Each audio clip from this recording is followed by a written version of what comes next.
bien avant le désert. Bien avant tout ce que tu connais.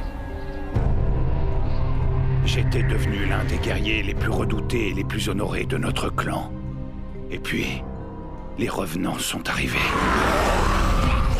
Ils ont balayé les villes, les pays. Il y avait ceux qui pensaient qu'il n'y avait rien à faire. Mais j'étais rempli d'orgueil. Je n'imaginais pas que les Lin Kuei puissent être battus. Nous sommes entrés dans une des villes pour tenter de la débarrasser des revenants. Mais ils arrivaient de partout, comme des essaims d'abeilles. J'ai su qu'on allait tous mourir. Alors à ce moment-là, craignant pour ma vie, j'ai déclenché une tempête de glace. Mais j'ai perdu le contrôle. La tempête a ravagé la ville, tuant des revenants, mais aussi des innocents. Elle a tué tout mon clan. Bienvenue au podcast Premier Visionnement. It has begun!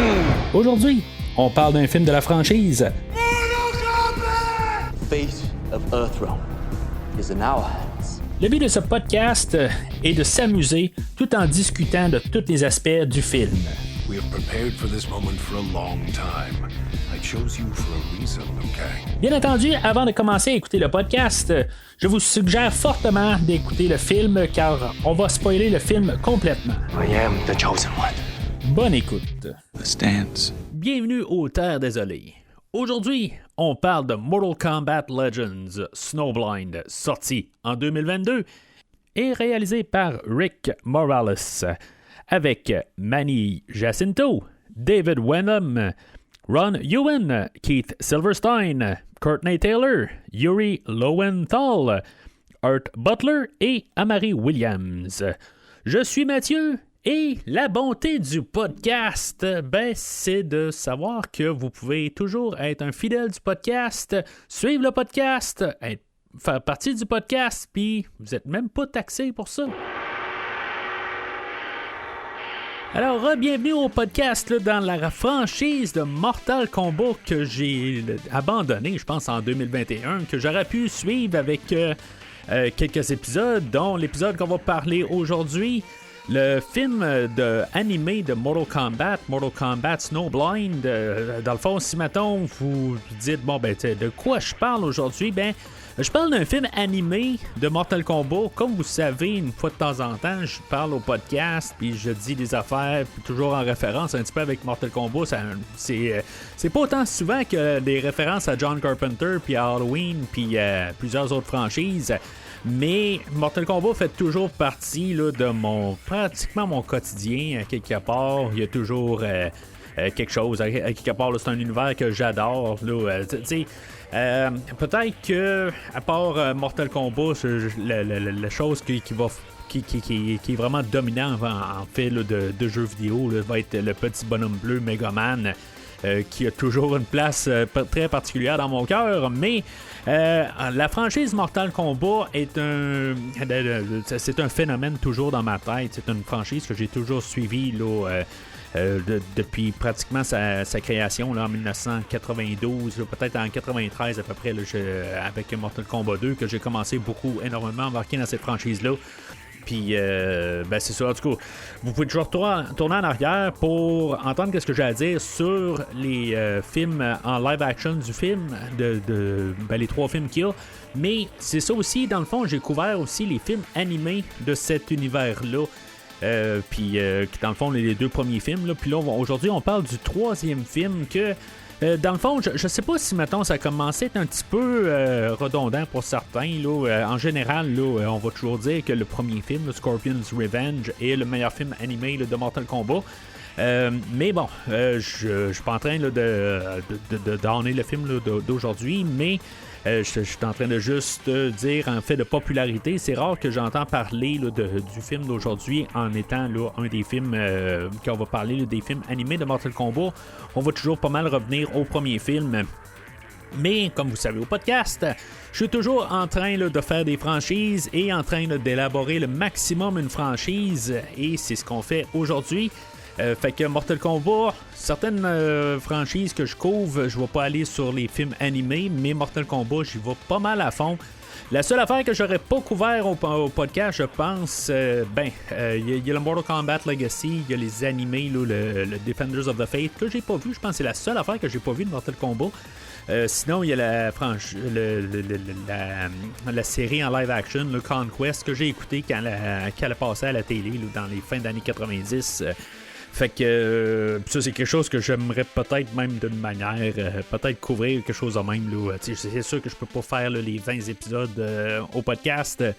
Mais bon, tu sais, si mettons, il y aurait vraiment assez d'intérêt là.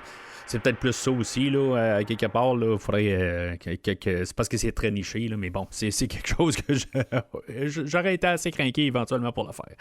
Mais bon, fait que le film, c'est le troisième film là, dans cette animation-là. C'est pas mal tout le temps la même équipe qui est en arrière, qui font les films là, de DC Animated, puis des fois, là, c'est des films de Scooby-Doo animés aussi qui font. Là, fait que, tu sais, c'est toujours un peu je veux pas dire un à côté pour eux autres, mais tu sais, comme quand on écoute les commentaires audio, ils sont toujours un peu là, dans un autre univers là, quand ils parlent du film dans sa création. Parce que c'est genre, il y a plus, un petit peu moins de barrières, mais c'est un autre univers dans le fond là, qu'un univers de DC où ce que dans le fond c'est un côté extrême.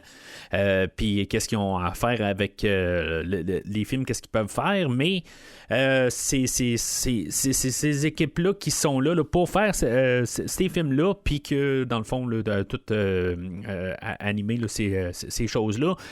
Puis dans le fond, le film d'aujourd'hui a été fait suite. Dans le fond, on avait pas le dernier jeu là, qui était sorti. Là, le Mortal Kombat 1 n'était pas sorti. Là, c'est le titre du dernier jeu, là, dans le fond, là, ce qui est le 12e jeu, je pense. Parce que là, dans le fond, le film va être une retombée là, pas mal là, d'un peu des idées là, de Mortal Kombat X et de Mortal Kombat 11. Mais bon, ça, je vais élaborer un petit peu plus tard là-dessus, mais c'est juste pour vous mettre en contexte là, du film. Là, on est en 2022 et que c'est ça, le dernier jeu là, qui est sorti, je pense, en fin 2023, je crois. Là, fait que, il n'était pas sorti, fait qu'il y a quand même un peu un contexte différent. Puis c'est sûr que ça l'aide toujours un peu de connaître les jeux, mais bon, c'est ça. C'est ce que c'est un produit dérivé d'une adaptation de jeu.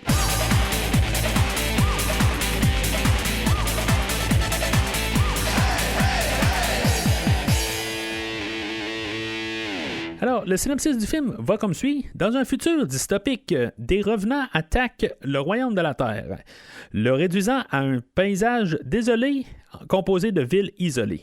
Le clan Black Dragon, dirigé par Kano, s'est emparé de ces cités et Kano se proclame le roi. Kenshi, un jeune guerrier impulsif, réside dans l'une des rares villes encore intactes.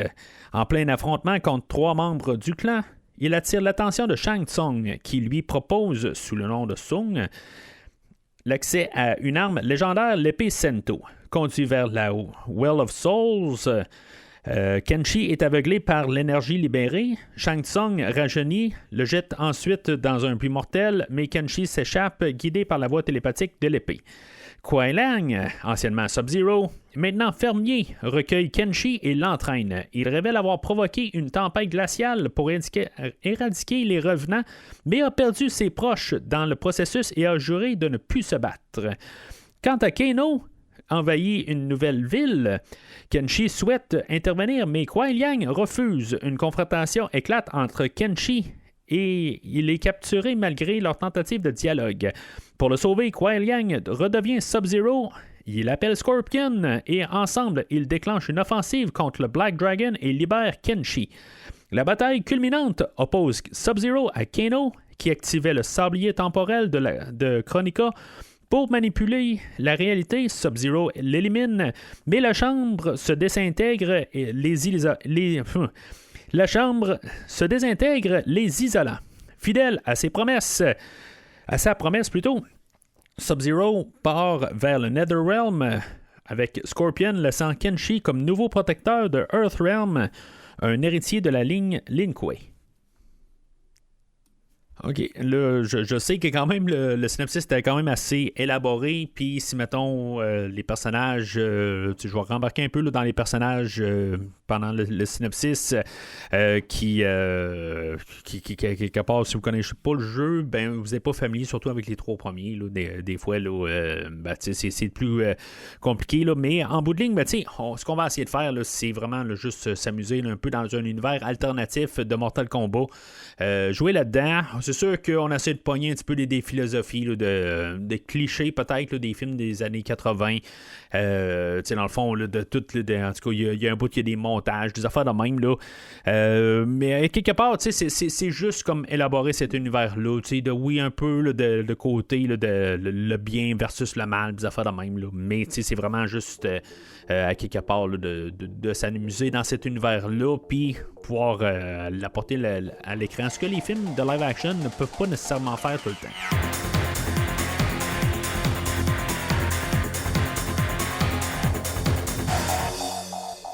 Fait que le film de Mortal Kombat Snowblind, c'est pas la première fois que je l'écoute. Là. Dans le fond, là, je l'ai eu pas mal le Day One, aussitôt qui est sorti. Puis je l'ai écouté pas mal là, genre dans les 2-3 jours là, qui ont suivi. Là. Selon ma disponibilité, mais c'est un film, c'est peut-être la 3e, 4e fois que je l'écoute, là, quelque chose de même. Là. Je l'ai écouté une couple de fois. Je l'ai réécouté là, quand le dernier, là, parce que éventuellement je vais parler là, d'un autre film animé là, dans quelques semaines.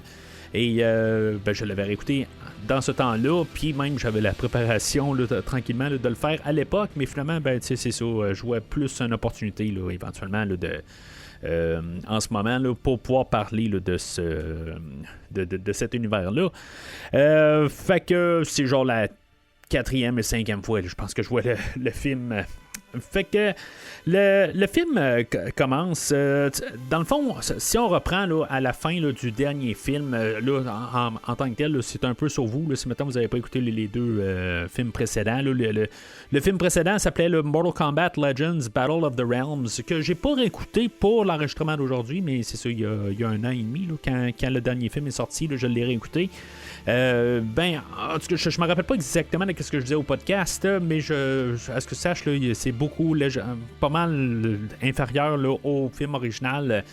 Film original, on parle tout le temps là, des films animés, là, je parle pas là, des films live action. Que je me demandais si mettons on était la suite de ça. On nous établit ça tout de suite qu'on est comme un peu la suite du dernier film où ce que le héros Liu Kang était devenu le champion du monde là, pour Mortal Kombat, puis il avait battu Shao Kahn. Puis en tout cas, on établit ça tout de suite pour nous placer un peu dans l'univers, mais qu'on a tellement d'années qui ont suivi par la suite, puis que dans le fond, là, toute la Terre, c'est comme... en tout cas, tout ce qui s'est passé, là... par la suite, il y a des démons et tout ça, puis qui sont arrivés, là, des revenants, là, qui viennent un petit peu de nulle part. Il y a toutes sortes d'affaires là, dans Mortal Kombat. On mélange beaucoup là, de toutes sortes là, d'espèces, toutes sortes d'affaires là, dans cet univers-là. C'est comme tous des royaumes et tout ça. Fait que, tu sais, des revenants, ok, c'est beau, ça peut passer. Dans les jeux, moi, en tant que tel, je suis familier avec beaucoup des jeux. Il y a beaucoup de jeux que j'ai joué là, tout au long là, les sorties. Bien sûr, le deuxième reste toujours comme la place, mon favori peut-être. Là, sur les standards d'aujourd'hui, c'est pas très... c'est pas... C'est un peu plus dur à avoir, là, peut-être, avec les standards d'aujourd'hui. C'est sûr que, par contre, dans le temps, c'était autre chose sur ma version Super Nintendo, que j'ai vraiment... C'est un des jeux que j'ai joué le plus souvent avec. Et par la suite, il y a Mortal Kombat 3 qui est sorti. On a eu Mortal Kombat Ultimate. J'ai pas eu Ultimate, mais j'avais Trilogy là, sur 64. J'ai couvert le jeu à Autopsie de jeux vidéo avec William, dans le fond, là, pour la trilogie, dans le fond. Là. Et il y a même un jeu qui va sortir, là, dans le fond, c'est une compilation là, de pas mal tout le début là, de l'ère Mortal Kombat, le Mortal Kombat Legacy Collection. Fait que, en tout cas, c'est quelque chose que j'ai bien hâte de voir ou d'essayer.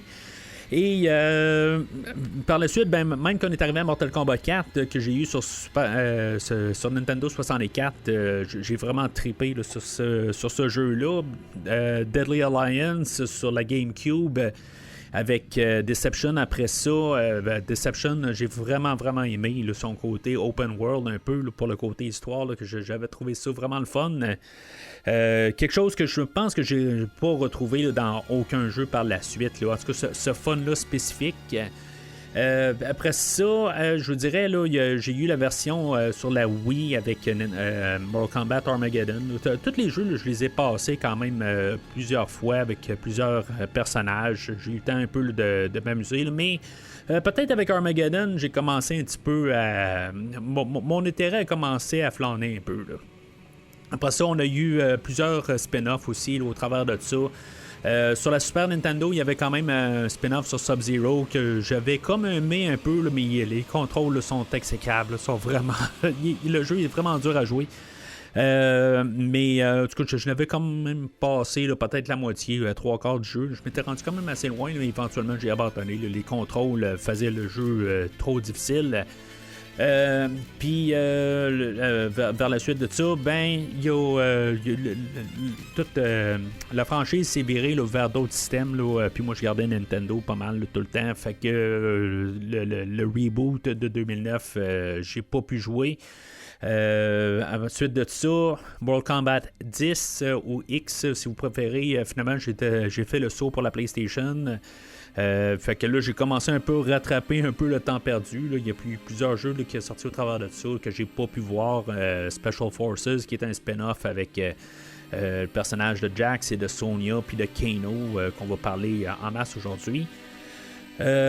Puis Mortal Kombat versus DC, quelque chose que je pense que j'aurais aimé ça essayer comme jeu, mais là c'est ça, j'ai pas pu le faire. Il paraît que c'était assez ordinaire comme jeu. Sinon on a quand même les jeux Injustice qui dans le fond c'est ce jeu là mais séparé en deux univers de DC et de Mortal Kombat.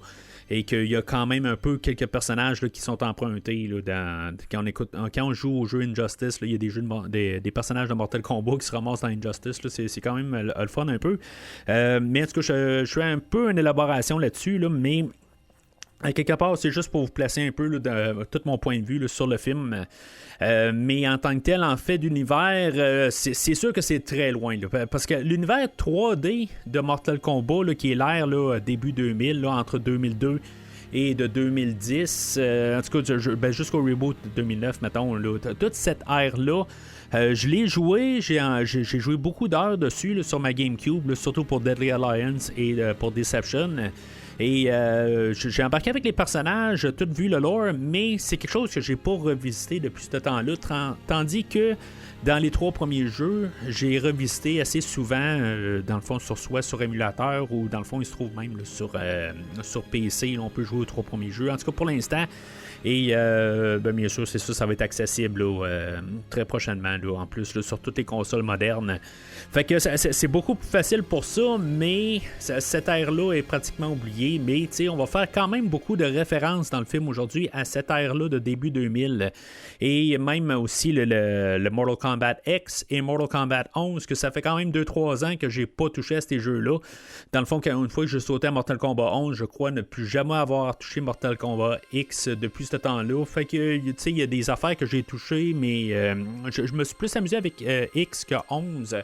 Mais c'est à quelque part mon intérêt était plus ou moins. J'avais embarqué plus quasiment là, dans Injustice 2 que les Mortal Kombat. Là. En tout cas, c'est très similaire comme jeu, c'est les mêmes moteurs, c'est juste que c'est pas les mêmes personnages, c'est pas le même les mêmes environnements, là, mais j'ai plus embarqué là, dans les Injustice dernièrement. Mais je suis toujours un grand fan. J'ai eu le Mortal Kombat 1 Day One. Dans le fond, j'ai payé le gros kit. Là. J'ai comme une statue même, tout ça. En tout cas, c'est vraiment le fun d'avoir payé ça. Là, mais à quelque part, autant que j'ai embarqué dedans, j'ai jamais joué le dernier DLC pour Mortal Kombat 1. Bon, fait que c'est ça, à quelque part, c'est là où on va là, des fois là, plus on vieillit. Là, mais bon. Fait que, embarquant là-dedans, le film, c'est ça. Il établit qu'il est toujours un peu dans l'univers de film animé, mais qu'après ça, ben, à la suite du dernier film, ben, qu'il y a eu beaucoup d'affaires là, qui n'ont pas marché. Là, à quelque part, là, le temps continue, puis que même si c'était un champion, Liu Kang était champion là, de Mortal Kombat, que tout est supposé être bien correct, ben éventuellement que les choses peuvent tourner de l'autre sens après le temps. Et le monde est rendu avec... tu sais, puis c'est le ton du film qui va faire qui est vraiment différent du dernier film, où ce que on va essayer de faire un film de Mad Max avec Mortal Kombat. C'est sûr qu'on est quelques années après le film de Logan, mettons, ou même Mad Max Fury Road, qui avec Tom Hardy, là, je pense que c'était 2013, si je me rappelle bien, là, parce que je n'ai parlé au podcast, là, je pense que c'est l'année passée, là, avec le nouveau Furiosa, mais Furiosa n'était pas encore sorti, là, il était peut-être encore en planification, peut-être, là, où on en parlait, mais bon, en tout cas, c'est un univers qui essaie d'aller chercher, là, un univers de Mad Max, mais rajouter ça avec un univers de Mortal Kombat. Là-dedans, ben c'est ça, on est introduit au personnage de Kano, dans le fond. Kano qui n'a jamais été vraiment un personnage que j'ai aimé. Là, à partir du premier Mortal Kombat, c'est comme le personnage que je vais jamais prendre. Mes heures de Mortal Kombat vont frôler peut-être le 10 000 heures de jeu, mais mon temps de jouer avec Kano va être peut-être 10 minutes au total, quelque chose de même, peut-être pas tant que ça, parce que c'est sûr que les premiers jeux, j'ai passé avec tous les personnages, j'ai essayé de tout maîtriser chaque personnage, surtout les 2 premiers jeux, le 3e, c'est moitié-moitié, mettons. Mais Mortal Kombat 4, Kano se trouve pas là, on a Jarek là-dedans, là, puis qu'il va avoir un caméo aujourd'hui, là, mais en tout cas, c'est pas un personnage que je trippe, mais c'est un personnage qui a eu comme une remontée. Je pense que c'est beaucoup fait au fait là, du dernier film, que dans le fond, là, Kano, je pense qu'il est en train de voler un peu la vedette là, dans le dernier film. Fait que je pense qu'on s'est servi un petit peu de sa popularité qu'il a eu là, dans le film de 2021 et qu'on joue avec ça là, dans le film aujourd'hui. Je crois que c'est un peu ça. Sinon, ben, c'est un peu pour faire la diversité parce que, tu sais, dans le fond, on va avoir même Kenshi qui est pas un combattant de l'ère originale. On est plus là, dans la deuxième ère, là, dans l'ère de 3D de Mortal Kombat, là, que je pense qu'il avait apparu là, dans Deadly Alliance, qui n'était pas un de mes jeux préférés. Ben, en tout cas, c'est pas un de mes personnages plutôt préférés. C'est un personnage que je trouvais correct là, pour Deadly Alliance. C'est un personnage que j'ai joué un peu avec, que j'ai maîtrisé un peu, mais sans plus. Mais je sais que c'est un personnage qui a été énormément aimé à cette époque-là. Je crois que dans les derniers coups, là, j'ai arrêté de jouer avec là, les dernières fois. Là, c'est parce que dans les derniers jeux, il y a tellement de personnages. Dans le fond, l'univers se construit. Quand ils ont un choix là, d'à peu près 30 personnages par jeu, ben c'est rendu juste trop. J'ai pas le temps là, de commencer à élaborer sur chaque personnage.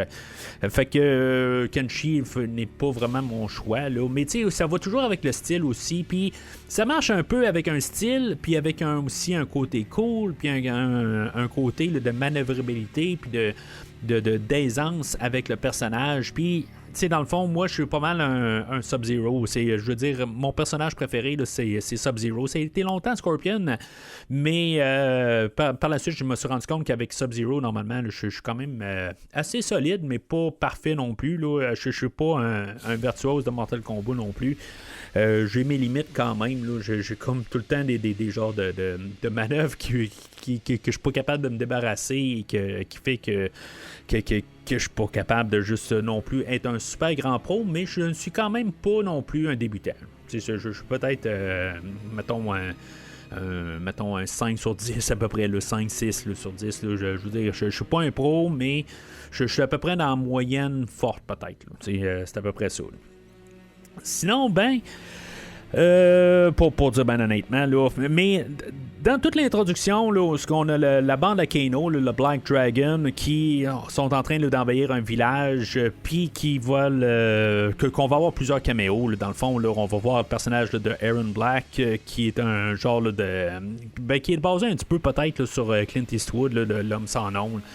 Le personnage de Cobra qui, tu sais, dans le fond, tous les personnages qu'on a vus dans la franchise qui font partie du Black Dragon, mais que quand on ne voulait pas avoir ou on pouvait pas techniquement en fait d'histoire, qu'on voulait pas ramener Kano, qu'on trouvait quelqu'un qui est comme qui fait partie du Black Dragon ou qui avait continué là, le clan là, une fois la mort de Kano, des affaires de même là, on les voit tout un peu partout là. C'est le fun pareil parce que c'est comme on a gardé dans tout l'univers, on met tous les personnages, bon, dans le fond, ils sont mis comme à leur juste valeur, quelque part, ils sont pas meilleurs que Kano, mais ils sont pas...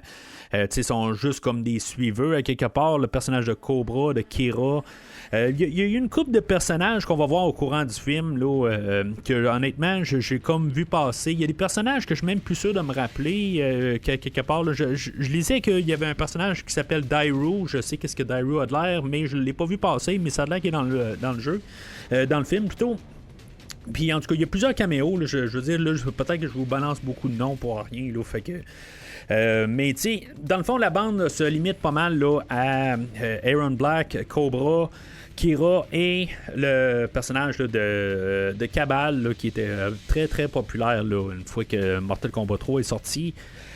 Là-dedans, ben, dans l'ombre, on voit le fameux Shang Tsung, le sorcier, le grand méchant là, du premier jeu qui dans le fond qui est rendu très âgé. Puis là, c'est dans le fond toute la première moitié du jeu. Et la première moitié du film est plus se demander qu'est-ce que Kano fait comme le méchant principal du film. Puis qui va comme jusqu'à la moitié du film quand on va se rendre compte que Kano va rester le grand méchant du film. C'est sûr que, bon, ça fait quelques années, fait que je me rappelle pas à 100% de qu'est-ce que je pensais la première écoute, mais il y a des affaires que je suis pas mal sûr là, qui sont toujours martelées. Quand je réécoute le film, je ressens un peu qu'est-ce que je chantais à l'époque ou comment que mon cerveau perçoit le film. Et que je suis toujours un peu en train de me demander qu'est-ce que Kano fait quand même à la tête du film. Quand éventuellement, ils savent très clairement, quelque part, qu'on se demande qu'est-ce que Kano fait à la tête du film. c'est comme les créateurs le savent. Ils se disent qu'il n'y a pas rapport là. Je veux dire, Shang Tsung, normalement, devrait être là. Mais ça, c'est un peu le problème des films de DC. Tu sais, je vais les vénérer, les films de DC, la générale. En tout cas, les derniers, je les ai pas vus. Là, ça a l'air qu'ils sont moins en moins bons, là.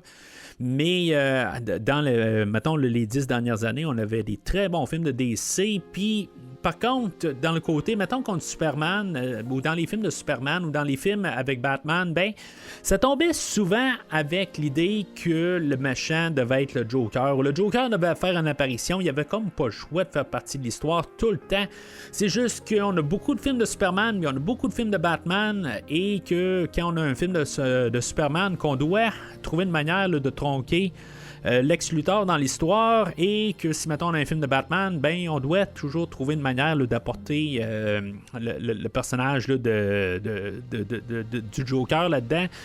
Des fois, ça devient un petit peu redondant pour rien, puis dans le fond, ça commence à nuire à la qualité du film. Le fait que des fois, ces personnages-là ne devraient pas apparaître dans l'histoire, mais des fois, on a fait juste les rajouter. Fait que le fait que se dit que Shang Tsung devait être, tu sais, par fait là, de juste mentalité populaire, là. C'est que le personnage, c'est comme l'adversaire principal là, de Mortal Kombat, mettons. Ça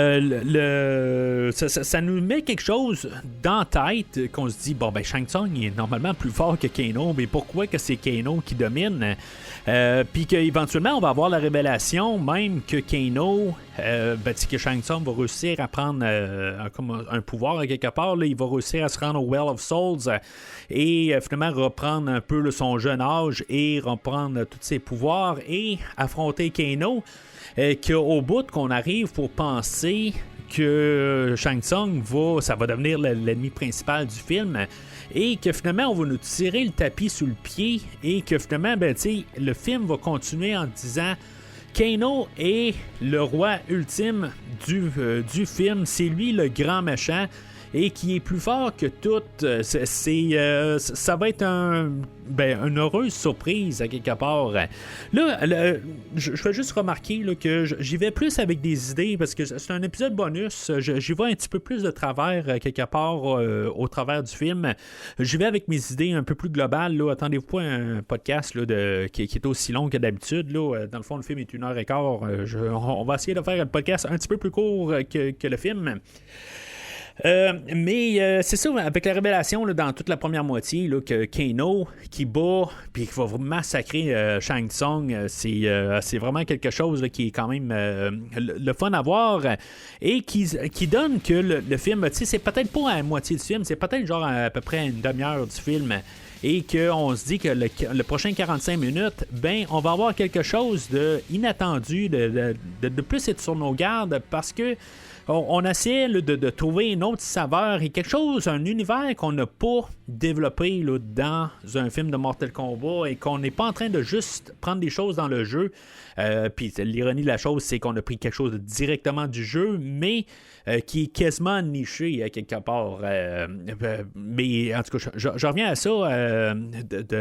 Je reviens à ça dans quelques minutes, mais le fait du film qui n'est pas dans l'habituel de prendre un peu une base d'histoire, que ce soit le Dragon King dans la trilogie là, de la trilogie 3D, là, le Onaga, que ça soit c'est comme autre chose carrément que ça soit juste Kano qui est le grand méchant, tout ça, c'est vraiment juste enlever des notions qu'on est habitué de voir là, dans le royaume de Mortal Kombat, que ça soit pas Shao Kahn aussi, là, l'adversaire principal.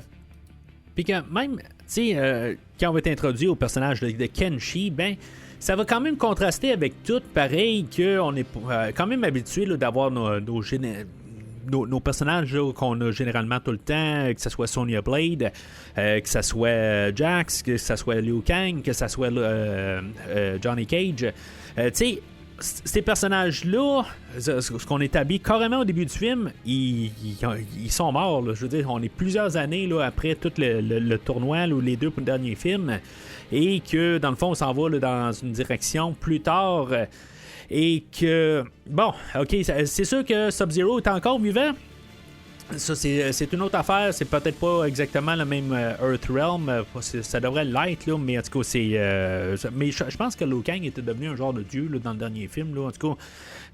Mais ça va être toute la montée, là, dans le fond, là, de la révélation à la toute fin du film, là, où finalement, ben, on est dans un univers alternatif de la fin du jeu. C'est comme on joue un peu sur deux plateforme de cet univers-là. C'est comme les deux versions de Mortal Kombat se confondent ensemble.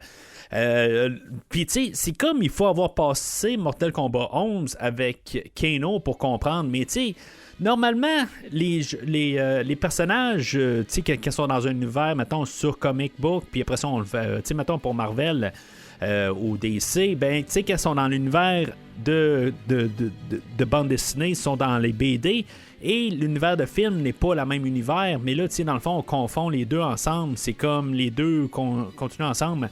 Je parle de Marvel, je crois que le personnage de Galactus est le même dans tous les univers, ça c'est une autre affaire, mais mis à part le Galactus je pense qu'il était là, dans le dernier film là, Fantastic Four.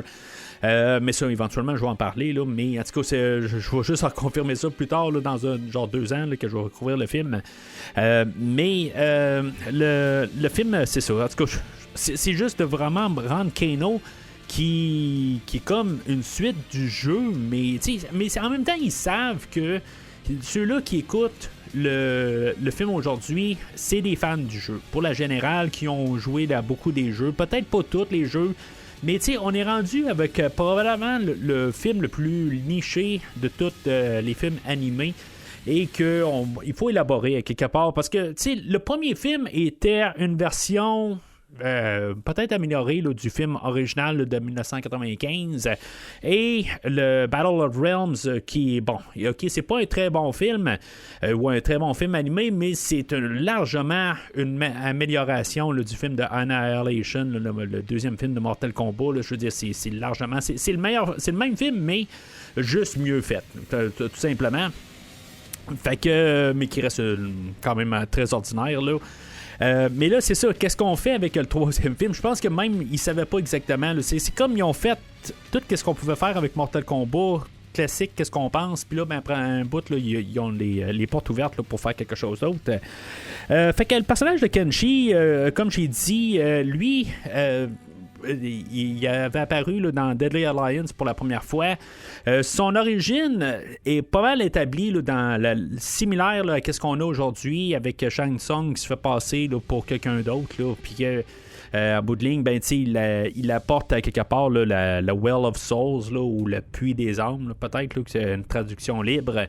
Et que finalement, ben, Kenshi se fait avoir en bout de ligne, mais à quelque part, il est pas au courant de tout. On pourrait dire, bon, ben, il est faible, à quelque part, il se rend pas compte qu'il se fait manipuler, des affaires de même, là. Oui, on peut garder ça de même, mais on peut garder ça dans le côté qu'il est très arrogant au début et qu'à quelque part, il a un peu perdu là, sa volonté, quelque part, parce qu'à quelque part, il veut juste montrer qu'il est meilleur que tout le monde et finalement, ben, il trouve son homme, mettons, comme on dit. Et il va se faire ramasser avec le personnage là, de Tremor, qui c'est un personnage que, honnêtement, je ne me rappelais plus de ce personnage-là. À quelque part, je pense qu'il est passé là, dans le jeu. Quelque part, je l'ai vu juste comme un adversaire. Je crois pas avoir joué avec ce personnage-là. Je pense qu'il est dans Mortal Kombat 11.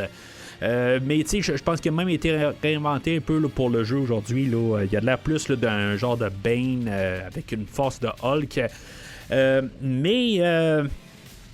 Lui, c'est ça, il va ramasser le personnage de Kenshi et Kenshi, je recherche un petit peu là, il a besoin d'aide un peu et Shang Tsung va comme essayer là, de faire semblant qu'il veut l'aider, mais finalement Shang Tsung avec son agenda propre pour se rendre à la Well of Souls, que dans le fond, ce qu'il peut comprendre, c'est que ce qu'on comprend là, dans l'histoire, c'est que le Well of Souls est fermé, dans le fond, est scellé par un sceau de la famille là, de Kenshi, là, par ses ancêtres, et qu'il y a juste un descendant là, de cette famille-là qui peut ouvrir ou casser le sceau, puis dans le fond, c'est ça, Kenshi va briser le sceau et Shang Tsung va pouvoir reprendre ses pouvoirs.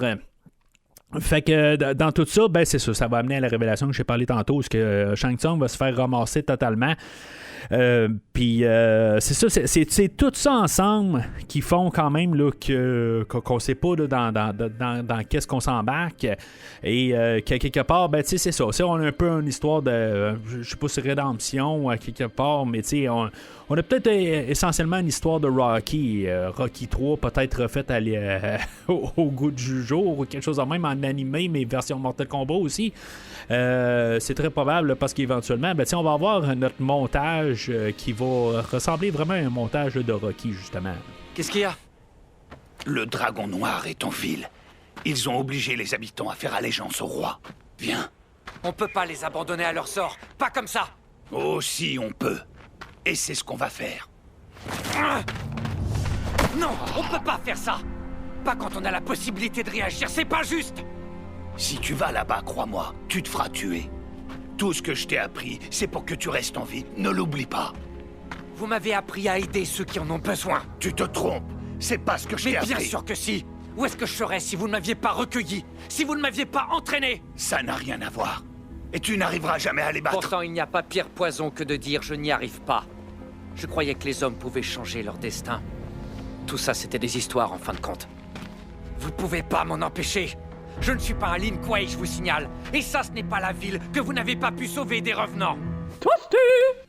Alors, c'est là qu'on arrive au moment où on l'a vu un peu depuis le début du film. Je ne pas dire jeu, là, mais le début du film. On a le personnage là, de Kuai Liang, autrement connu là, sous le nom de Sub-Zero, le deuxième, dans le fond, là, le frère de l'autre, que lui, c'est ça. Si, mettons, on suit un peu les jeux, puis on peut comprendre là, même un peu là, dans les animations, là, c'est pas le Sub-Zero original, lui, c'est le jeune frère ou le plus...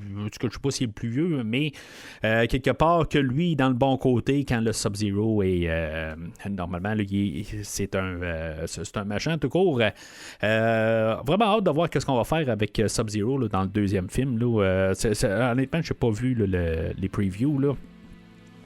Mais bon, dans le personnage là, de Kuai Liang, de ce personnage-là, la manière qui est construit dans le film aujourd'hui, c'est vraiment intéressant. On dirait un Luke Skywalker là, de la trilogie sequel là, de Star Wars. Il est rendu un vieillard. Ça fait peut-être penser un peu à Dark Knight Returns, un Batman là, qui n'est plus vraiment à l'aise dans son... qui est plus autant svelte, maintenant peut-être plus autant en forme. Éventuellement, à la toute fin, là, il redevient là, qu'est-ce qu'il était autrefois. Mais je pense qu'ils n'ont pas assez joué avec ça, avec le côté qui a vieilli, puis que peut-être qui est plus en forme. Mais à quelque part, il va devenir autant badass qu'il a toujours été. Mais bon, ça c'est un autre affaire là, que je pense qu'ils ont passé par-dessus, que il aurait pu forcer un peu dessus, mais tu sais, en même temps, Sub-Zero, je pense pas qu'il est vraiment le personnage principal dans le film, c'est vraiment Kenshi qui est là. Fait que Sub-Zero a peut-être besoin pas d'autant là, d'arc dans son histoire, qui va apporter l'arc éventuellement là, que lui a comme un peu abandonné, peut-être s'est trouvé une excuse pour comme se retirer là, du monde. Ben tu sais, une excuse... Très, très comprenable là, que lui, à quelque part, on va savoir là, peut-être à 2/3 du film là, pourquoi il s'est retiré là, de tout. C'est que, puis pourquoi il ne se combat pas, il va se laisser se faire battre. Quelque part, il va trouver une autre manière de juste éviter les combats. Parce que quelque part, il sait qu'il est trop fort. Il est un peu peut-être trop humble, mais quelque part, il a comme oublié comment savoir de choisir ses combats. C'est peut-être ça un peu que c'est passé. Sauf que dans le côté, c'est que ses pouvoirs étant trop forts, ben il sait que ça peut être trop dangereux et il pourrait plus tuer de monde. Ce qui s'est passé dans le fond avec son clan là, de Lin Kuei, qui a accidentellement tout tué son clan. Lorsqu'il y avait une invasion là, de revenants, ben, à quelque part, tout son clan, dans le fond, allait se faire tuer. Puis il a comme fait un genre là, de harakiri, mais que lui a réussi à survivre, mais ça a tué tout le monde. En tout cas, c'est comme ça c'est arrivé, mais en même temps, ça l'a, d'après ce que je peux comprendre, ça l'a tué toute la ville aussi, puis beaucoup d'innocents, puis des affaires de même. Fait que il a fait un pacte avec Scorpion. Ce qu'on peut comprendre entre les lignes, c'est pas très clair, mais il a fait un pacte que si mettons, ben, il réutilise ses pouvoirs, ben, il va aller en enfer. Je veux dire, il a fait croix de bois, croix de fer. Si je mange, je vais en enfer. Et finalement, ben, il avait promis qu'il allait pu reprendre ses pouvoirs. Et finalement, ben, il va retourner en enfer là, d'ici la fin du film. Mais à quelque part, lui, il va devenir le mentor à Kenshi. On va avoir des montages un peu là, à la Rocky, où Kenshi va devoir commencer à utiliser ses sens au lieu de juste utiliser ses... il va devoir apprendre carrément là, à se battre, mais sans ses yeux, parce que quand il a ouvert la Well of Souls, ben... dans le fond, là, il s'est fait brûler les yeux là, par les armes qui ont sorti, puis c'est ça, à quelque part, il ne peut plus voir. Sauf qu'une fois qu'il était dans le fond, ben tu sais, qu'est-ce qui s'est passé par la suite? Il y a Shang Tsung qui l'a ramassé, puis il a pas ramassé son arme, à quelque part. Shang Tsung est très reconnu pour tuer quelqu'un, puis après ça, ben... Avant de le tuer, c'est au lieu de le tuer, il va ramasser son arme, mais à quelque part, il y a eu un peu là, de sympathie. Peut-être, il va pas l'avoir tué, il va pas avoir ramassé son arme, il va juste l'avoir garoché là, dans le fond du puits. Fait que, tu sais, je parlais un peu là, du Dark Knight un peu plus tôt. Ben, il va y avoir un peu une histoire là, de Dark Knight Rises où que Kenshi va devoir sortir du puits, mais quand il va ressortir, il va pas être un autre homme. À quelque part, il va juste devoir... ben, il est un autre homme parce que lui, il a le moral à terre, puis finalement, c'est ça, il va voir Sub-Zero.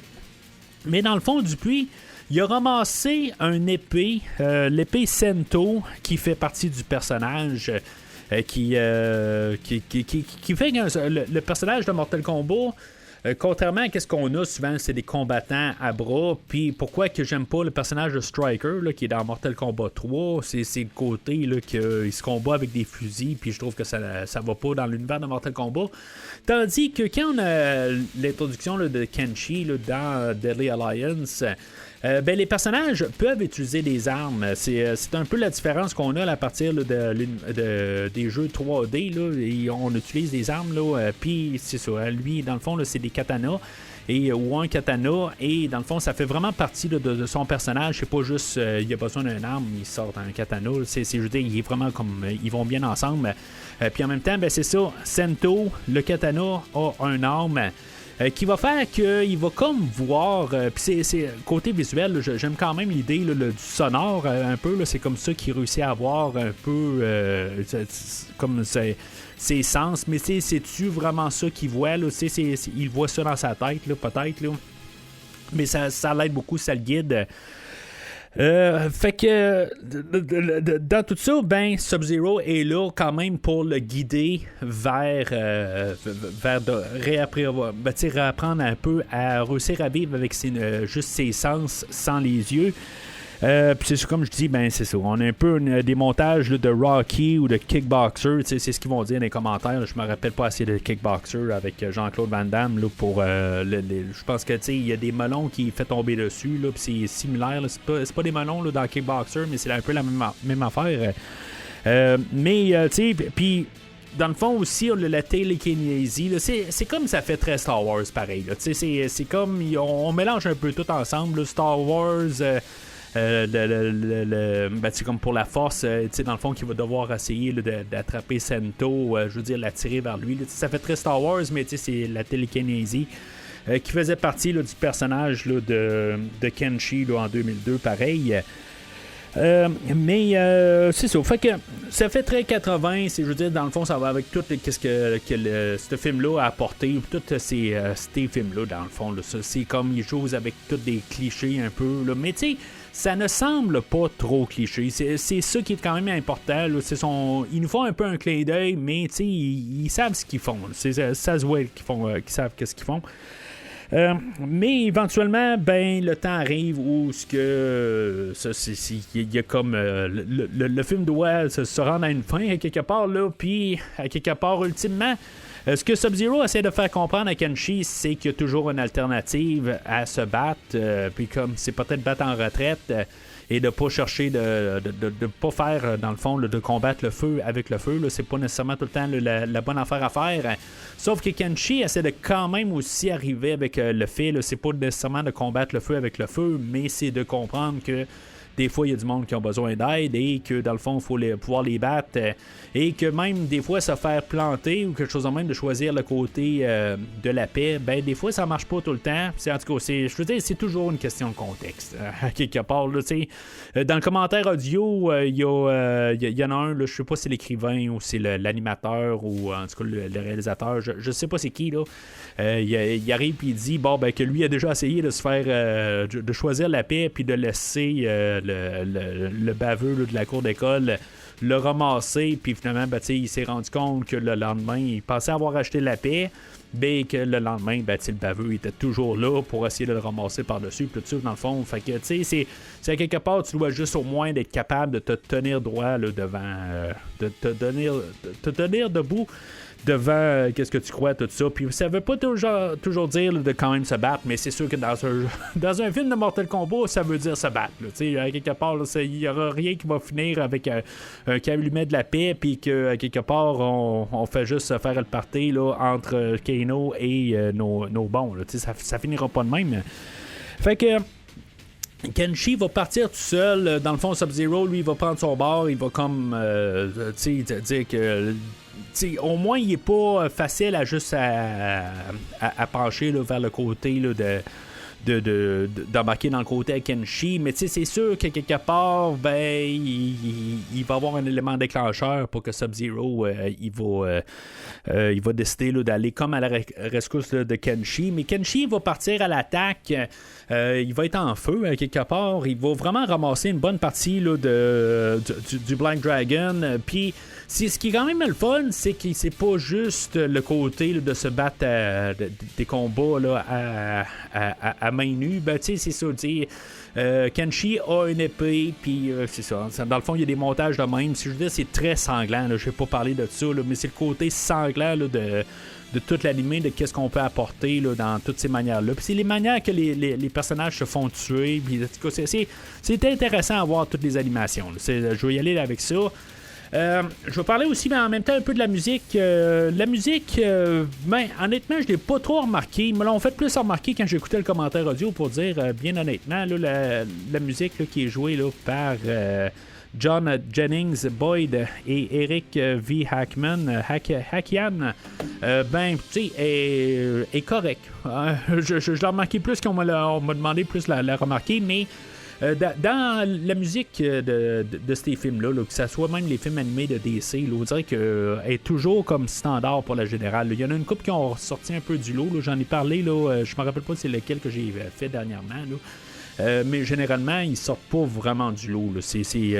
Puis lui aussi, là, le film d'aujourd'hui, là, il est correct. Là. Mais Sub-Zero de son bord, ben lui, il va summoner, je sais pas si c'est un bon mot, là, mais en tout cas, il va faire appel à Scorpion. Dans le fond, il sait quelque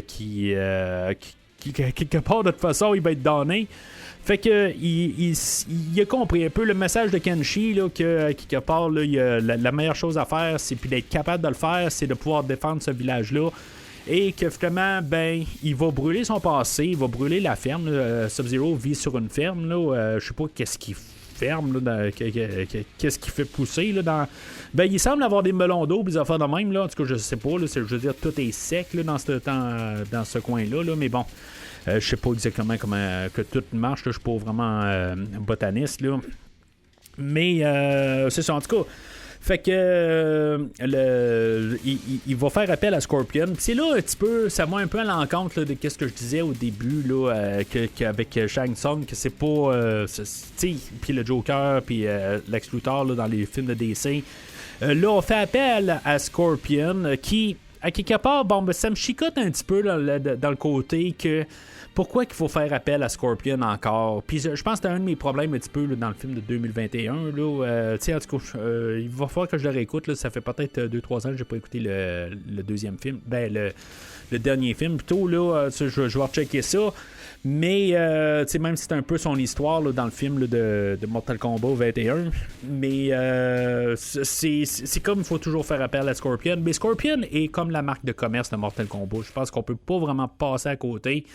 Mais on faisait une très bonne job dans le film aujourd'hui là, de passer à côté. Mais le côté dans le film aujourd'hui, la manière que Scorpion est apporté, il est vraiment apporté quasiment en caméo, glorifié. Il va arriver, bien sûr, il va faire le Come Here ou le Get Over Here, puis il va toaster quelqu'un, là, il va toaster Cabal. Puis tu sais, je veux dire, ces scènes sont phénoménales. Mais tu sais, c'est juste pour agrémenter le combat de la fin et c'est tout. C'est pas lui qui va faire le combat de la fin. Je veux dire, c'est comme il est là comme caméo, puis c'est pas lui qui va avancer l'histoire ou la faire reculer à rien. On ne tête pas sur lui, puis je pense que c'était la meilleure manière de l'apporter dans l'histoire pour que l'histoire reste quand même l'histoire à Kenshi et à Sub-Zero. Fait que peut-être que Sub-Zero va prendre le dessus dans le fond dans la fin du film sur Kenshi. C'est-tu le film à Kenshi? C'est-tu le film à Sub-Zero?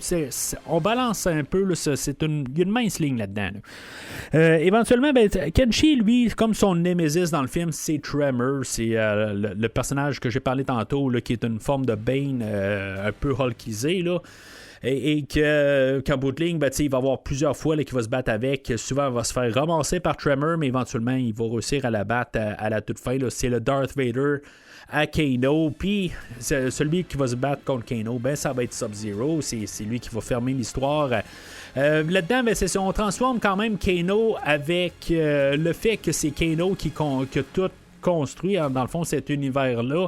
C'est Kano que avec un lien avec le jeu là, de Mortal Kombat 11 qu'on comprend qu'il a réussi à battre le tournoi puis à battre Chronicle, l'adversaire principal là, de Mortal Kombat 11 et contrôler là, le sablier là, du temps, quelque chose de même, je sais pas comment ça s'appelle là, le sablier temporel peut-être, mais qu'éventuellement il a réussi, en tout cas je sais pas comment il a réussi là, par-dessus justement là, des personnages comme Liu Kang ou je me rappelle pas, c'est tous les personnages qui sont là dans Mortal Kombat 11, là, mais tu sais que dans le fond c'est Kano qui a réussi à sortir victorieux, ça je sais pas là, exactement comment, là, je veux dire, physiquement, je crois pas qu'il a les capacités pour pouvoir battre toutes les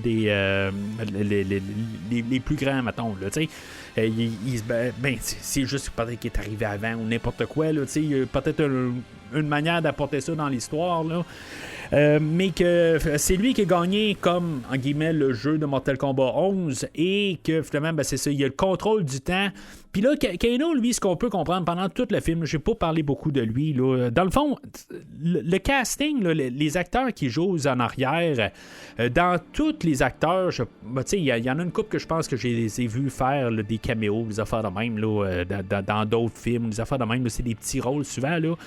C'est probablement le personnage de Kano là, qui est joué là, par David Wayam qui fait le personnage là, de Faramir là, dans Les Seigneurs des Anneaux. Là. C'est genre l'acteur le plus connu là, dans le film aujourd'hui. Ces films animés-là ont souvent des personnages ou des acteurs en arrière là, que je connais là, pour peut-être 3-4 personnages souvent. Mais dans celui-là, ici, il n'y a vraiment personne qui a été payé pour faire le film. Là. On a juste pas mal lui, là, dans le fond, qui est la plus grosse tête. Puis, dans le fond, c'est ce que c'est, là, à quelque part. Je suis pas en train de regarder de haut, là, M. Wenham ou quelque chose de même. Je suis pas en train de le regarder de haut. C'est juste qu'il n'y a pas la carrière là, de Viggo Mortensen là, qui était juste à côté, là, ou son frère dans le film, là, Sean Bean. Là.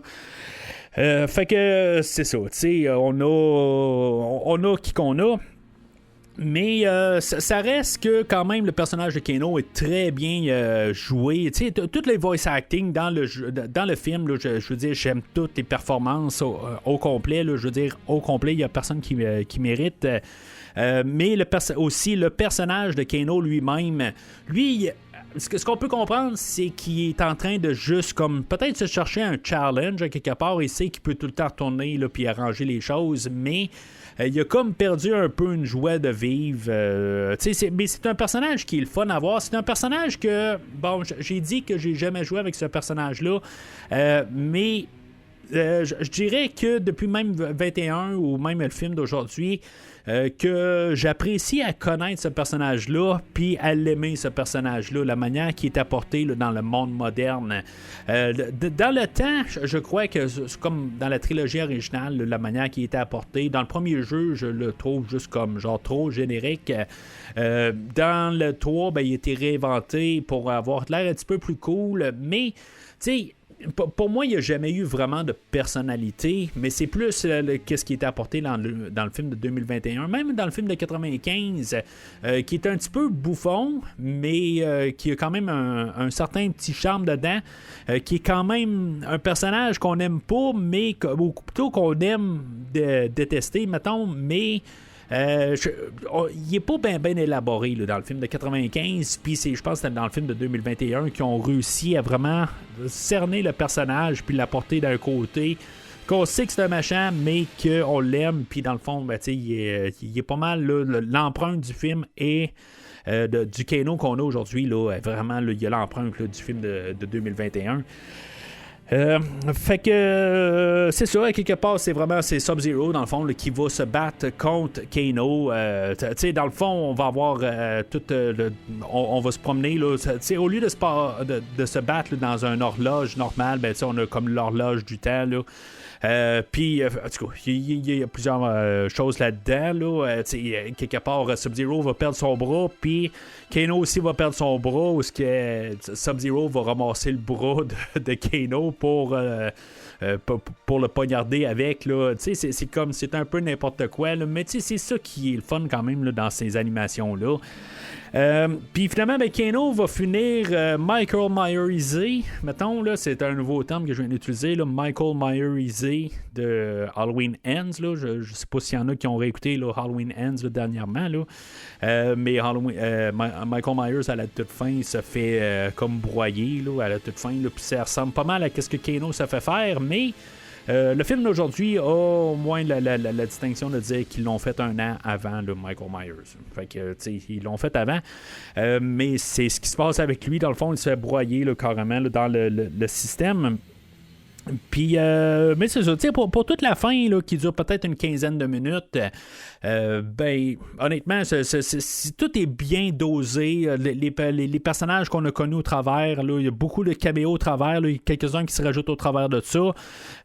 Puis, il y a Farah et Thor, ou quelque chose de même, là, Farah et Thor qui apparaissent là-dedans, qui sont dans le Mortal Kombat 10, je pense, là, mais c'est tous des clins d'œil qui sont le fun à voir, des personnages que j'ai comme un petit peu rien à foutre un peu, mais qui sont quand même le fun là, de juste avoir des caméos, que si ça va probablement être leur seule et unique version animée ou live action là, de n'importe quelle autre version là, qui sont rapportées là, d'une telle manière, mais tu sais, c'est comme ils ont joué quand même là, dans le sandbox là, de Mortal Kombat. Fait que le film finit où ce que Sub-Zero, on savait qu'en bout de ligne, là, c'est ça qui devait se passer. Quelque part, là, il devait partir. Là, il a tout brûlé sa maison, tout ça. Qu'est-ce qui va se passer avec lui? Il doit partir avec Scorpion là, dans le Netherrealm, qui est un autre mot pour l'enfer, quelque part. Là. On peut comprendre Scorpion, là, quand on le voit, là, il a de l'air tout quasiment le roi de l'enfer, quelque part. Là. Avec avec sa cape et tout ça. Là, je veux dire, c'est un look assez cool à voir Scorpion dans le film. Dans les jeux, il essaie d'apporter éventuellement là, un genre de look de même. Puis j'aime pas ça dans le jeu, là, mais dans le film aujourd'hui, j'aime bien ça. Puis c'est ça, quelque part à la toute fin, là, c'est ça, on a notre Sub-Zero en passant, j'ai oublié de parler là, de vraiment la forme de Sub-Zero. Sub-Zero qui est en brun, là, mais tu sais, c'est tout le ton du film, ou les couleurs, la palette de couleurs de tout le film. C'est juste du brun ou du beige, ou de l'orange ou du jaune. Là, c'est pas mal juste de ça. Sinon, c'est du sang rouge. Là. Mais c'est la palette de couleurs qu'on a, mis à part la seule et unique scène qu'on a là, dans la... il y a une scène où on voit la ville en flashback. On a d'autres couleurs, puis quand on est dans la salle là, de l'horloge, le sable... le sablier, là, c'est tout. Là, c'est la seule fois qu'on a quelque chose d'autre comme environnement. Là, sinon, tout est toujours arrangé. Fait que de ne pas voir Sub-Zero en bleu, ça fait quand même un peu étrange, mais il y a un peu de bleu là, dans son image, mais il est vraiment comme en fond brun. Là. Mais finalement, c'est ça. Il part en enfer avec Scorpion et que finalement, il va le léguer, puis le film va finir sur cette note positive-là. C'est toujours un peu quand même de montrer toute l'horreur qu'est-ce que cet univers-là peut apporter, mais on tranche toujours ce méchant et bon. Et que finalement, c'est ça, à la toute fin, là, c'est dans le fond, c'est le protecteur là, de la Terre rendu là, le champion, là, ça reste que c'est Kenshi. Là. Puis on finit là, lui, là, dans le fond, là, c'est cliché, là, il part vers le soleil couchant, là, tout ça, là, mais ça finit assez rapide. Là.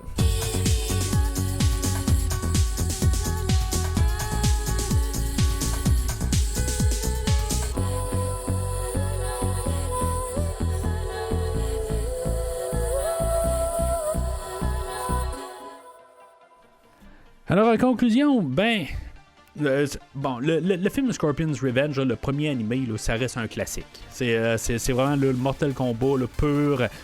C'est probablement le meilleur film de Mortal Kombat tout court, le live action confondu. Mais le film d'aujourd'hui, il apporte quelque chose comme fan des jeux. C'est vraiment quelque chose qui est le fun à voir. Est-ce que quelqu'un qui n'est pas un fan des jeux peut s'amuser aussi avec le film aujourd'hui? Je crois que oui, par le côté qu'il apporte quand même un peu plus d'histoire, contrairement à Battle of the Realms. Honnêtement, je pense pas que quelqu'un, à part un fan des jeux, mais même là, je trouve que le Battle of the Realms est une séquence d'images, de combats, tout ça, mais il n'y a pas de profondeur, c'est juste comme du garochage. Je veux dire, c'est peut-être une surcorrection de Battle of the Realms, ça c'est clair là. Mais c'est quand même bien dosé. Il y a des combats, mais il y a beaucoup de temps pour l'histoire, pour embarquer là, dans la profondeur là, de Sub-Zero, de tout son dilemme, de Kenshi, qui qu'il est, puis tu sais, oui, il y a tout le temps un peu, là, au lieu là, de juste comme dire, ben, tu sais, on règle des petits conflits quasiment juste tout le temps par la bagarre. Des fois, c'est exagéré, là, mais bon, c'est un peu la thématique là, de faire un peu là, des films de 80, mais c'est un peu ça. Là, on en revire, au lieu de juste comme se repousser, ça finit par un coup de poing sur la gueule, comme on dit, là. Et mais c'est ça. C'est ce que c'est Mortal Kombat. C'est ce que c'est. Mais ça fait qu'au final, c'est un film qui est underrated. Que peut-être qu'il y en a qui ont abandonné à Battle of the Realms, mais Snowblind est clairement un très bon second. Puis je dis ça là, dans le très bon sens. À quelque part, mon amour va toujours rester quand même pour le film de 95. Mais Scorpion's Revenge, très solide. Puis celui-là, ben, il faut vraiment que je réécoute le film de 2021. Parce que vraiment, là, mes sentiments pour 2021, là, ils sont comme... ils viraillent un peu. La dernière fois que je l'ai vu, je l'ai mieux aimé, mais... tu sais, il est comme étrange un peu le dernier film. Fait que il va falloir que je le réécoute. Mais pour les films animés, c'est clair qu'il est un très bon deuxième. Sans rabaisser parce que Scorpion's Revenge est vraiment excellent. Mais c'est ça, j'ai absolument rien à dire contre le film aujourd'hui. Tout le ton, tout qu'est-ce qu'on apporte, la manière qu'on apporte Sub-Zero, tout que Kano soit le méchant, puis tout le vent de fraîcheur que ce film-là apporte, pourtant en restant quand même assez fidèle à l'univers, puis en jouant avec des affaires, puis tu sais, pouvoir apporter que c'est pas toujours une histoire de Liu Kang versus Shao Kahn ou Shang Tsung, c'est pas toujours une histoire de même, on n'est pas toujours en train de jouer dans des affaires qu'on est habitué, justement, on s'en va dans des endroits inexplorés, dans le même univers, puis tout est cohérent. Dans une telle manière, là, c'est un univers alternatif, mais ça reste quand même, c'est cohérent pareil à cet univers-là. Ça l'ouvre quand même un peu la porte du multiverse que j'aime pas tout à fait là, dans l'univers de Mortal Kombat, qui fait que c'est un peu n'importe quoi. C'est ça que j'aime pas dans le fond là, de Mortal Kombat 10 et 11. Mais surtout le 11, là, dans le fond, là, qui est vraiment là-dessus. Puis à certains égards, là, le dernier jeu. Là. Mais à quelque part, ben, c'est ça. Dans le film d'aujourd'hui, c'est, je veux dire, on est juste dans une braquette du multiverse. On n'est pas en train de jouer dans le multiverse. Fait que ça me dérange pas, mais tu sais, juste dans l'idée qu'on peut... ça fait juste expliquer pourquoi que ce film-là n'est peut-être pas canon avec le restant de tout l'univers, mais ça fait quand même que ce film-là se tient, puis que ça vend juste un côté, là, un vent de fraîcheur, puis vraiment c'est un solide verre. Fait que c'est tout pour aujourd'hui. C'est un épisode bonus aujourd'hui. Fait que on va revenir avec un épisode lundi prochain. On va revenir avec... on va continuer la rétrospective de Bourne. Et on va revenir là, dans 2 semaines. On parlera pas là, de Mortal Kombat là, dans 2 semaines. On va parler là, de Star Trek Strange New Worlds, là, la 3e saison. Je l'ai pas couvert épisode par épisode. J'ai juste pas eu le temps. Là, puis, là, dans le fond, je vais faire un épisode récapitulatif là, de toute la saison au complet. Là. Fait que ça va être ça dans 2 semaines. Ça va être un autre épisode bonus. Puis dans 2 semaines plus tard, ben on va faire un épisode bonus et qu'on va parler là, du 4e film, qui est un prequel à Scorpion's Revenge, là, le film là, de Cage Match, là, qui est un film qui est centré sur Johnny Cage, que j'ai juste vu une fois. Jusqu'à il est sorti, je l'ai écouté. Là, j'avais écouté tous les 3 autres animés avec le nouveau film. Puis après ça, ben, j'ai pas. Je pensais le faire là, à l'époque, mais finalement, ben, c'est ça. C'est tombé entre 2 chaises, mais avec quel bel événement pour supporter, dans le fond, là, pour rembarquer dans tout l'univers de Mortal Kombat et finalement revisiter là, ces films-là. Qu'à voir le nouveau film de Mortal Kombat 2 dans 2 mois, dans le fond, là, où on va pouvoir voir là, ce film-là, quelque part, que je sais pas exactement. J'ai pas vu la bande-annonce. J'ai vu comme le teaser là, avec Johnny Cage. Celui-là, je l'ai écouté, mais la bande-annonce, je l'ai pas écouté, puis je sais j'essaie autant que possible de m'écarter de voir ça. J'ai vu comme plusieurs des personnages, peut-être pas tous les personnages qui vont être là, mais je sais à peu près tous les personnages qui vont être là. Puis je suis quand même assez curieux de voir qu'est-ce qu'on va faire pareil. Là. Ça sera qu'est-ce que ça sera. Je m'attends pas à un grand film. Je m'attends à ce qu'il y ait des défauts, mais c'est probablement le film que j'attends le plus dans cette deuxième moitié d'année. Là. Sinon, dans toute 2025, c'est probablement le film là, que j'attends le plus là, depuis genre 2023 que j'attends ce film-là. Mais ça, c'est qu'est-ce qu'on va pouvoir voir là, au mois de, je pense au mois d'octobre, plus tard cette année. Fait que, entre-temps, vous pouvez suivre le podcast sur les réseaux sociaux, Facebook, Twitter et Instagram. Si maintenant vous voulez entendre ce que j'ai à dire sur la trilogie Mortal Kombat et entendre mon garçon, dans le fond, là, à notre podcast Autopsie du jeu vidéo, on couvre Mortal Kombat trilogie. Là, c'est vraiment un de nos premiers épisodes là, qu'on a fait là, l'année passée. Vous pouvez suivre Autopsie de jeux vidéo là, sur Facebook et sur Instagram. N'hésitez pas à commenter qu'est-ce que vous avez à dire sur le film d'aujourd'hui. Dans le fond, là, vos opinions. Est-ce que c'est un bon animé? Est-ce que, dans le fond, ça vous l'avez-vous vu? Est-ce que ça vous incite mon podcast dessus? Est-ce que ça vous incite à vouloir l'écouter? Est-ce que Battle of the Realms, vous les avez toutes vues? Est-ce que Battle of the Realms, le deuxième film, est meilleur? N'hésitez pas à laisser vos commentaires sur les réseaux sociaux.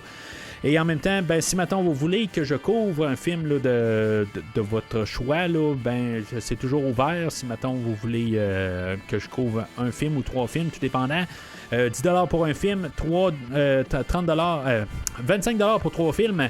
Et dans le fond, tant que le film est accessible sur une plateforme comme Netflix ou Tubi, et sinon, je l'ai peut-être dans mes bibliothèques. L'important, c'est au pire qu'on rentre en communication. Et c'est important que le film ne soit pas un film franchisé juste par idée de transparence que je vais probablement couvrir la franchise quelque part dans un futur. Fait que je voudrais pas que vous payiez pour rien, tout simplement. Puis dans le fond, je vais prendre le temps puis de couvrir la franchise au complet. Fait que n'hésitez pas à rentrer en communication avec moi dans le fond pour plus de détails.